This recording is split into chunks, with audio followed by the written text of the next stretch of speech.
은혜로우신 하나님 아버지, 저희들의 모든 삶을 일거수일투족 관심을 갖고 바라보시고 또 인도하심을 인하여 감사를 드립니다.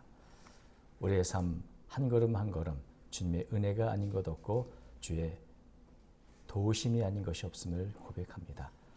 우리의 살아가는 모든 순간들을 다 아름답게 찬양으로, 기도로 또 주님과 동행하는 가운데 결국 복된 삶을 살아가도록 인도해 주시옵소서. 오늘도 심히 연약한 저희들 주님을 의지하며 바라보기 위하여 나왔습니다. 또 귀한 찬양을 통해 주님께 영광 돌리기 위하여 나왔습니다. 주님, 귀한 찬양을 통해 영광 돌리 없는 새로운 체험들을 기억해 주시고 이스벨의 고백과 같이 더 아름다운 삶으로 주님께 영광 돌리도록 붙잡아 주시고 필요한 은혜를 날마다 더해 주시옵소서. 오늘도 심히 부족한 종을 아시는 주님, 심히 부족한 종을 통해 주의 말씀이 전해질 수 있도록 인도해 주시고 듣는 이들의 마음을 예비하여 주셔서 하나님의 말씀이 아름다운 열매로 삶 속에 나타나도록 이끌어 주옵소서. 이 한 시간도 주께 친히 말씀하여 주시길 원하오며 예수님 이름으로 간절히 기도 올려옵나이다. 아멘. 어제도 그랬지만 저도 이 가까운 지인들과 식사를 하는 시간이 참 즐겁고 참 좋습니다. 그 식사를 한다는 게 단지 한 끼니를 해결하는 그런 문제가 아니고 함께 모여서 식사하며 소통도 하고 관계도 맺는, 그래서 식사는 서로 하나가 되는 과정이다 이렇게 말하기도 합니다. 그래서 식사하는 자리가 굉장히 중요하죠. 예나 지금이나 마찬가지입니다. 특히 교회에서도 우리가 예배 후에 함께 식사하는 것은 이것 자체가 참 아름답고 중요한 공동체 활동입니다. 그러니까 식사 함께하는 것 자체가 참 복된 일이고 또 그 자체가 우리에게 기쁨을 주는 그런 공동체의 모습이죠. 그래서 음식은 무엇을 먹느냐 하는 것보다도 내가 누구와 먹느냐, 이게 정말 더 중요합니다. 좋은 사람과 함께 먹는 식사 시간이라면 뭐 음식이 맛있으면 더 나을 리 없겠지만 음식이 좀 부족해도 즐겁게 기쁘게 식사 시간을 보낼 수 있지만 아주 불편하고 싫은 사람하고 식사를 하면 진수성찬이 와도 속이 불편합니다. 맛도 제대로 알 수 없고. 그래서 우리가 식사를 할 때면 늘 가까운 사람, 친한 사람 이렇게 모여서 식사를 하게 마련이죠. 그런데 오늘 본문 말씀을 보면 우리가 지금까지 알고 있는 상식과는 전혀 정반대의 말씀을 예수님이 하고 계십니다. 12절 보니까 이렇게 돼 있죠. 또 자기를 청한 자에게 이르시되 네가 점심이나 저녁이나 베풀거든 벗이나 형제나 친척이나 부한 이웃을 청하지 말라. 두렵건대 그 사람들이 너를 도로 청하여 네게 갚음이 될까 하노라. 물론 이 말씀은 친한 가족들, 친구들, 친척들하고요 식사하지 말라는 그런 말은 아니겠습니다만은 우리가 식사를 하려면 늘 떠오르는 사람은 누굽니까? 친구들, 형제들, 친척들, 그리고 좀 부한 이웃들, 괜찮은 이웃들. 왜 그들과 함께 먹으면 가깝고 편하고 즐겁고 또 어떤 경우에는 함께 식사하면서 나중에 보답도 받을 수 있는 좀 유익한 관계를 맺을 수 있는 그런 시간이기 때문에 사람들마다 초청자 명단에 바로 이런 사람들의 명단이 있기 마련입니다. 식사를 통해서 하나가 되고 관계가 돈독해지면 많은 유익을 얻게 되기 때문에 우리는 이런 사람들과 식사를 즐기고 또 그런 계획을 하기도 합니다. 그런데 예수님의 말씀은 도대체 무슨 뜻일까요? 이 정도에만 머물러 있어서는 안 된다는 거죠. 늘 친한 친구, 늘 좋은 사람들을 만나서 식사를 즐기는 정도에 머물러서는 안 되고 그것을 깨뜨려서 조금 더 나은 차원으로 나가야 한다는 말씀이죠. 그래서 예수님께서 식사에 초대하라고 하는 그 명단을 말씀하시는데 이것은 우리가 생각하고 또 정반대입니다. 13절 잔치를 베풀거든 차라리 가난한 자들과 몸 불편한 자들과 저는 자들과 맹인들을 청하라. 저는 이 말씀을 준비하면서 굉장히 큰 도전을 받았습니다. 여러분, 가난한 자들, 몸이 불편한 자들, 저는 자들, 맹인들 초대해서 식사해 본 적 있습니까? 그들과 식사를 통해서 내가 관계를 맺고 소통을 해야지. 그런 적이 있는가? 거의 없는 것 같아요. 물론 전혀라고는 말할 수 없습니다. 때로는 이렇게 가난한 자들, 몸에 불편한 분들, 전원자들, 맹인들과 식사를 한 적이 있지만 일반적으로 초대를 한다, 잔치를 한다. 그럴 때 대개 이런 분들은 초대하기를 꺼려지는 그런 분들에 속하는 분들입니다. 이분들과 같이 식사하고 교제도 결국 남는 게 나한테 유익할 게 뭘까 생각하면 별로 유익이 되지 않을 사람들. 그래서 이분들과 식사하려면 내가 마음을 정하고 이분과 꼭 식사해야지 라고 하기 전까지는 함께 식사할 일이 거의 없는 그런 분들이죠. 사회적으로 소외되어 있고 약하고 내가 아무리 호의를 베풀어도 그것을 보답할 수 없는 그런 분들이기 때문에 어쩌면 우리가 식사 초대를 한다면 빼놓을 수 있는 분들인데 바로 이런 사람들을 초청해서 식사를 하고 관계를 맺고 해야 한다고 예수님은 말씀하고 있는 겁니다. 은혜는 뭘까요? 은혜는 갚을 수 없는 이에게 베푸는 선물입니다. 내가 도로 받아야지 하는 것은 투자이죠. 내가 더 큰 걸로 받으면 투자하고 내가 준 만큼 받겠다. give and take. 이것은 거래죠. 은혜가 아닙니다. 은혜의 본질은 갚을 수 없는 사람에게 베푸는 것이 은혜입니다. 그런데 바로 우리가 그런 은혜를 하나님께 받으며 살고 있습니다. 우리가 받은 은혜, 자격도 없고 갚을 능력도 없는 우리를 긍휼히 여기셔서 가장 큰 은혜를 하나님이 또 주님이 우리에게 내려주셔서 이런 은혜를 받은 사람이라면 이 은혜를 갚을 수 없는 이웃들에게 그대로 전해주는 것이 마땅하다는 겁니다. 이게 바로 오늘 제목에 있는 것처럼 은혜가 이끄는 삶이란 것이죠. 마태복음에 보면 예수님께서 이렇게 말씀하셨습니다. 마태복음 10장 8절 너희가 거저 받았으니 거저 주라.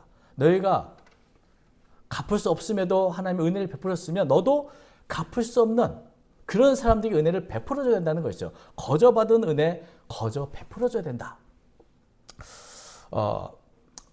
내가 받은 은혜를 따라서 남에게 베풀어주는 게 바로 은혜가 시키는 일입니다. 우리가 예수님이 말씀하신 것 가운데 이 선한 사마리아인의 비유가 있죠. 길에서 강도 만난 사람을 불쌍히 여겨서 상처를 싸매주고 주막으로 데려가서 아주 잘 지극정성 돌봐준 이 선한 사마리아 이야기는 우리가 다 알고 있습니다. 이 선한 사마리아인은 조건 없이 강도 만난 사람을 불쌍히 여겼고 자기의 시간을 내고 재물을 들여서 도왔습니다. 강도 만난 사람에게는 이 선한 사마리아인이 은인이죠. 생명의 은인입니다. 근데 여기에 궁금한 부분이 하나 있습니다. 이 강도 만난 사람이 이제 다 회복이 되었을 난 후에 이 선한 사마리아인을 찾아가서 보답했을까?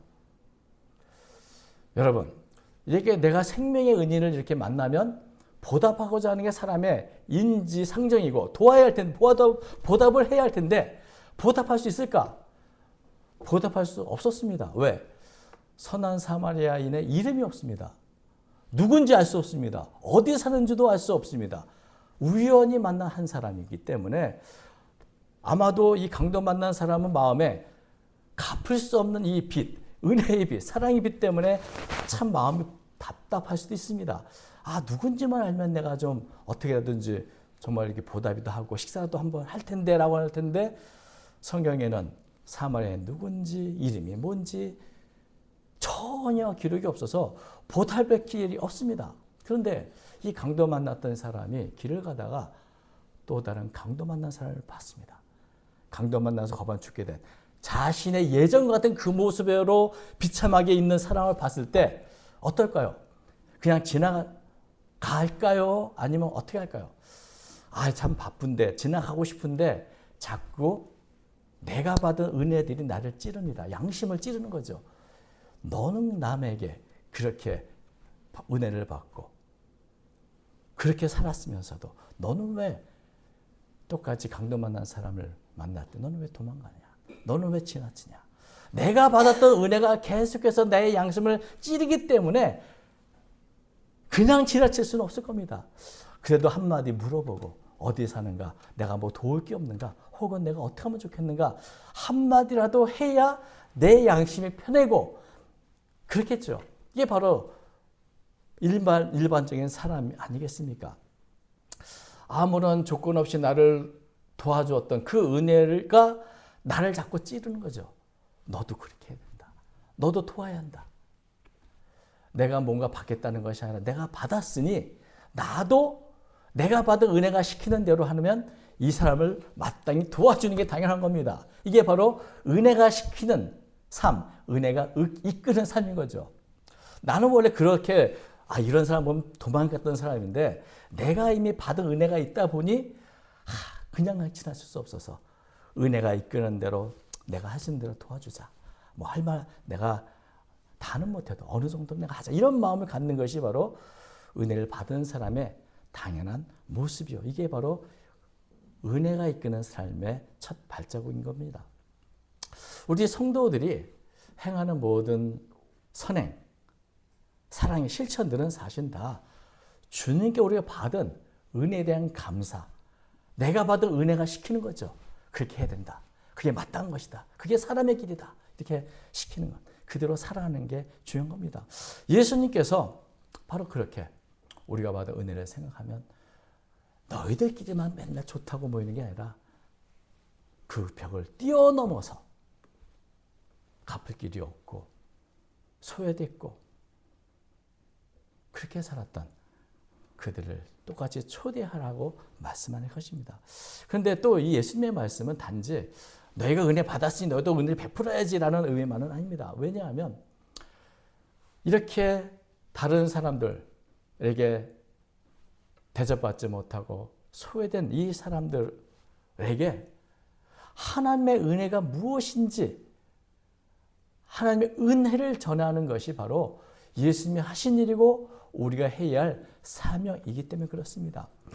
하나님의 나라는 결코 자기들 좋은 사람들과 모여서 즐거움을 나누는 것이 아닙니다. 친한 사람들 내가 초대해서 식사하면 그 사람도 나를 초대해주고 서로가 끼리끼리 모여서 우리는 좋다라고 하는 이게 하나님의 나라겠습니까? 이 벽을 뛰어넘어서 온 세상 모든 사람들이 참여할 수 있는 하나님의 은혜와 기쁨에 참여하는 것이 바로 하나님의 나라의 모습이 아니겠습니까? 하나님의 은혜에 결코 소외되는 사람이 있어서는 안 된다.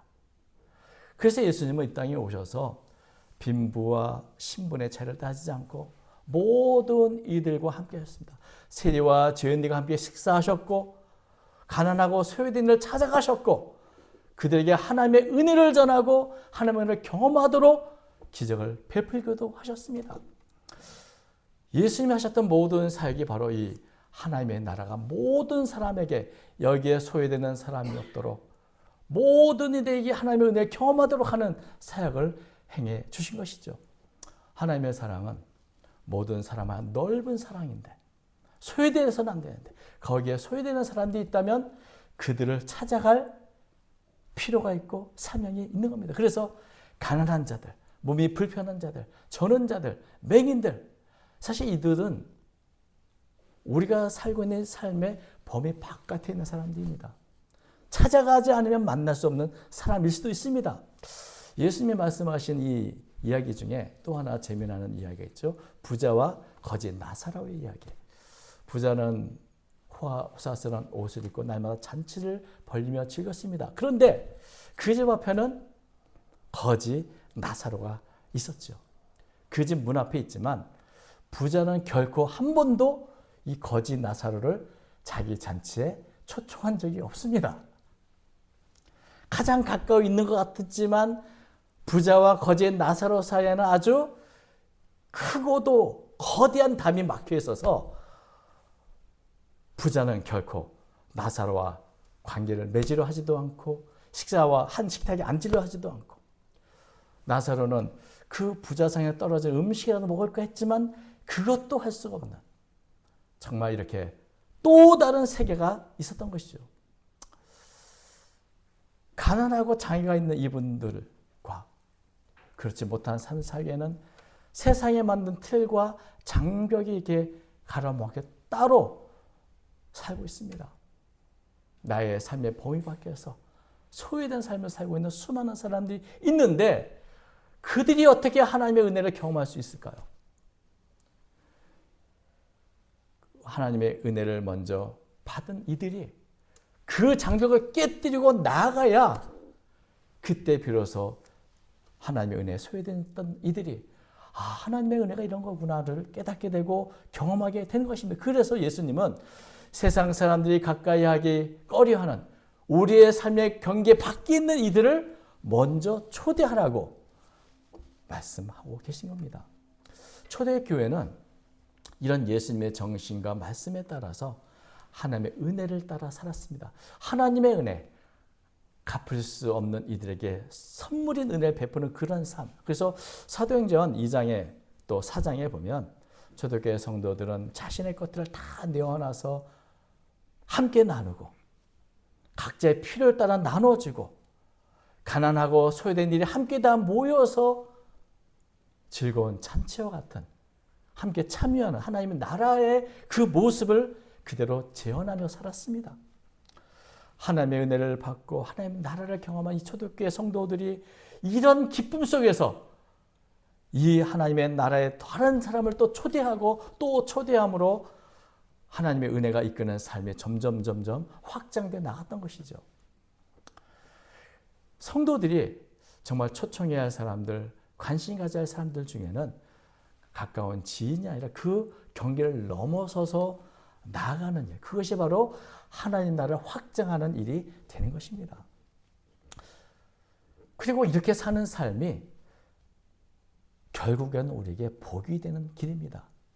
여러분, 우리는 이 땅에서 보상을 받지 못하는 일을 하면 참 그냥 시간을 허비했다 생각할지 모르고 정말 내가 보상받지 못하는 일이 참 가치 없는 일 했다고 생각할지 모르지만 여러분, 이 세상에서 사람들에게 보상받지 못하기 때문에 오히려 하나님 앞에서는 더 의미 있고 가치 있고 복된 일이 됩니다.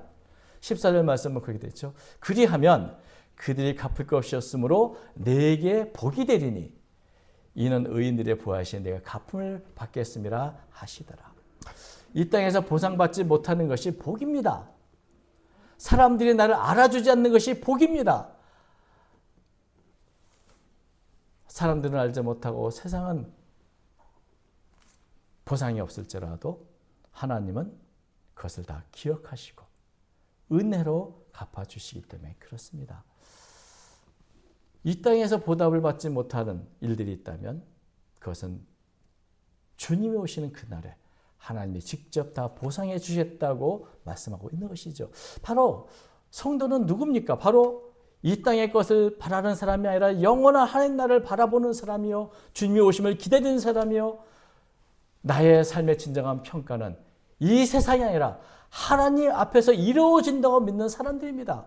그때에 하나님이 나를 알아주시고 직접 보장해 주신다면 그것이 얼마나 큰 영광이고 얼마나 큰 복이겠습니까? 그러기에 예수님은 네가 베풀어서 그 사람에게 보상을 받고 잘했다 칭찬 듣고 이런 것들을 오히려 두려워하라고 말씀하셨습니다. 두렵건대 그 사람들이 너를 도로 청하여 네게 갚음이 될까 하노라. 우리가 이 땅에서 보상을 다 받으면 하늘에서는 보상받을 게 없습니다. 이 땅에서 보상을 다 받고 난 또 하늘에서 또 보상받아야지라고 기대하지 마십시오. 하나님의 보상은 이 세상에서 물론 우리가 알지 못하는 방식으로 이루어집니다. 지나가는 나그네를 대접했던 사람들, 보상을 바라서가 아니라 하나님의 말씀에 순종해서 또 긍휼히 여기는 마음으로 늘 지나가는 나그네를 대접하면 어떤 일이 생깁니까? 자기도 모르게 하나님의 사자인 천사를 대접하는 일도 생깁니다. 히브리서 13장 2절 그렇게 말하죠. 손님 대접하기를 잊지 마라. 이로써 부지 중에 천사들을 대접하는 일이 있었느니라. 아무런 대가 없이 그저 내가 받은 은혜대로 섬기고 도와주고 대접해주고 선을 했더니 그것이 내가 알지 못하는 가운데 천사를 대접하고 주님을 대접하는 일이 있다는 것입니다. 마태복음 25장 4절 그렇게 말합니다. 내가 진실로 너에게 이르노니 너희가 여기 내 형제 중에 지극히 작은 자 하나에게 한 것이 곧 내게 한 것이니라. 그러기 때문에 주님 나라에서 주님이 기억하시고 주님이 귀히 여기시고 주님께서 보상해 주신 것입니다. 우리가 하나님께 받은 은혜가 이끄는 삶을 살아갈 때 그것이 결국 나에게 복이 될 것이다. 그것이 바로 내가 하나님이 기억하신 아름 삶을 살아가는 길이 된다고 주님은 말씀해 주신 것입니다. 그래서 저는 이 말씀을 보면서 다시 한번 참 큰 도전을 받고 반성과 자성의 마음으로 말씀을 전합니다. 올 한 해 내가 식사를 같이 했던 사람들을 한번 생각해 봤습니다. 그 가운데 내가 보상이 없이 정말 기쁨으로 내가 받은 은혜에 감사해서 함께 식사했던 가난한 자들, 몸이 불편한 자, 저는 자, 맹인들이 있었는가? 내가 과연 하나님의 은혜를 받은 것만큼 그 은혜를 전한 통로로 내가 살았던가? 올 한 해 즐겁고 유쾌하고 많은 참 기쁨을 주는 식사 시간들이 많았건만 어쩌면 나는 그 한계를 벗어나지 못한 채 살아가고 있었던 것은 아닌가 하는 회개와 반성의 마음을 가졌습니다.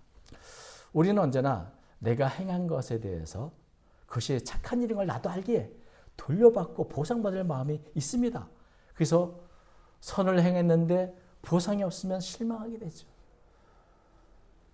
그러나 주님 말씀하시면 때가 되면 다시 주님이 돌려주실 것이니 걱정하지 말라고 말씀하십니다. 우리는 보상을 바라지 않고 일했을지라도 주님은 다 기억하시는데 내가 했던 모든 일들을 알고 계시는 주님께서 내가 받은 은혜대로 은혜를 따라 살아갔더니 결국 그것이 주님이 기억하시고 보상해 주시는 가장 가치 있는 삶이 될 수 있다는 것이죠.